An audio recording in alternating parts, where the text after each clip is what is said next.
Those who are not really familiar with the first three chapters of Genesis should read them before they listen to or read this. This study will focus on verses 4 to 7 of Genesis chapter 3. Genesis chapter 3, verses 4 and 5. And the serpent said unto the woman, Ye shall not surely die, for God doth know that in the day ye eat thereof, that is, of the tree of the knowledge of good and evil, referred to back in Genesis 2:17. Then your eyes shall be opened, and ye shall be as gods, knowing good and evil. Adam and Eve were innocent when they were created, yet they were not virtuous, faithful worshippers of the true God. They could only be made so by choosing to believe and obey Him. The Lord knows about evil from His omniscience. This knowledge does not corrupt Him. Man cannot handle the experiential knowledge of evil without great harm to himself. You can learn firsthand about the evil nature of dishonesty through lying, cheating, stealing, etc. If you are lucky, you'll get caught, face the righteous consequences, and hopefully will get the message that it never was and never is profitable nor acceptable to do such things. Yet the person who is consistently honest will gain greater insight into the evil nature of lying, cheating, theft, etc., through becoming well acquainted with the good which these evil things are opposed to. Does God want people to discern good and evil, and to do so very well? Of course, yet not through endeavoring to be autonomous and defining good and evil according to one's own wisdom, which practically leaves his divine authority and power out of the equation. A rebuke to the king of Babylon includes these words in Daniel 5:23, and the God in whose hand thy breath is, and whose are all thy ways, hast thou not glorified. Isaiah chapter 5 verses 20 and 21. Woe unto them that call evil good, and good evil, that put darkness for light and light for darkness, that put bitter for sweet and sweet for bitter. Woe unto them that are wise in their own eyes, and prudent in their own sight. Romans chapter 1 verses 18 to 22. For the wrath of God is revealed from heaven against all ungodliness and unrighteousness of men, who hold the truth in unrighteousness, because of that which may be known of God is manifest in them. For God hath showed it unto them. For the invisible things of him from the creation of the world are clearly seen, being understood by the things that are made, even his eternal power and Godhead, so that they are without excuse. Because of that, when they knew God, they glorified him not as God, neither were thankful, but became vain in their imaginations, and their foolish heart was darkened. Professing themselves to be wise, they became fools. Satan's assertion that Adam and Eve would be as gods by eating of the tree implied that they would each actually be as God, Elohim. Satan himself had been banished from heaven for aspiring to be like the Most High. See Isaiah chapter 14, verses 12 to 14. Satan enticed man to the very same thing he fell by. He knew what temptation people were likely to respond to, so that they would fall likewise. In doing so, they would be brought into his service. Satan would thereby get a sense of achieving the wicked intention which he had taken up that led to his own fall. In obeying Satan, man didn't become like God, but rather came under Satan's dominion. Jesus told certain people in John 8:44, Ye are of your father the devil, and the lust of your father ye will do. He was a murderer from the beginning, and abode not in the truth, because there is no truth in him. When he speaks a lie, he speaks of his own, for he is a liar, and the father of it. In terms of things like benevolence and purity, we should want to be like God. Those who don't are surely not real disciples of Christ. Yet Satan was telling Eve that she could be like God in the sense that she could govern herself and not need God to reign over her. That is blasphemous, vain, presumptuous, etc. That is the sense in which sinful mankind seeks to be like God.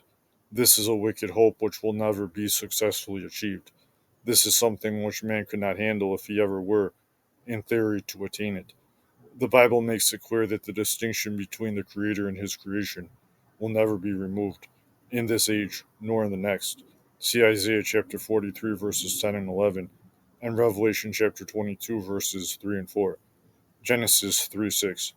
And when the woman saw that the tree was good for food, and that it was pleasant to the eyes, and a tree desired to make one wise, she took of the fruit thereof, and did eat, and gave also unto her husband with her, and he did eat. The Lord had freely given every other tree of the garden to Adam and Eve to eat from. They had everything they needed and more in the will of God. Yet in Adam's case, the wife which he had in God's will became a snare to him because of her transgression.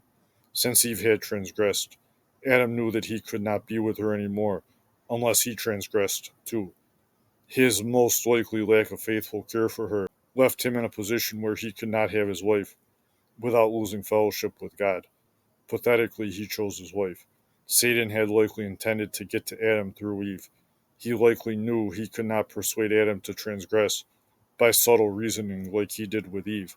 It is even possible he had already attempted that. It's also notable that though Adam and Eve were alive spiritually and were even spiritually intact, since they were untainted by sin before they fell, this reality nor their excellent environment did not prevent them from making a wicked choice and bringing spiritual death upon themselves.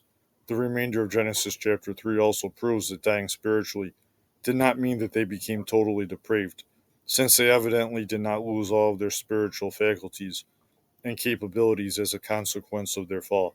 Spiritual death is rather a severed relationship with God. If spiritual death meant what the Calvinists say it means, then sinners would not even be conscious of their guilt to any degree. The Calvinists also don't apply their doctrine logically. If their doctrine were true, then no one would ever embrace Calvinism except by the unconditional election and irresistible grace of God. Their own actions prove they don't believe that. Since having spiritual life and wholeness does not remove the possibility of choosing things which lead to spiritual death and corruption, then being in a state of spiritual death and corruption does not remove the capability of choosing that which leads to spiritual life. The grace of Christ is available and offered to all people, though most do not lay hold of it, and many which do so do not continue therein. Genesis 3:7. And the eyes of them both were opened, and they knew that they were naked. And they sewed fig leaves together, and made themselves aprons. Did the serpent tell the truth? Were their eyes not open like he said they would be? Obviously not, since they had not become divine. Their eyes were rather open to the expressions of evil which their fallen souls were now conscious of, particularly in relation to their own nakedness. Did they indeed die, despite the serpent saying they wouldn't? They surely did die. Their fellowship with their Creator and the joy of their pure state were taken from them. We all know that it is common for people to say that something in them died in relation to a tragic event, often in relation to something wrong that they did. Adam and Eve had also set their own bodies and creation itself on a course of death. The consequences of their sin were worse than their own immediate physical deaths would have been, and overall way worse than they could have imagined.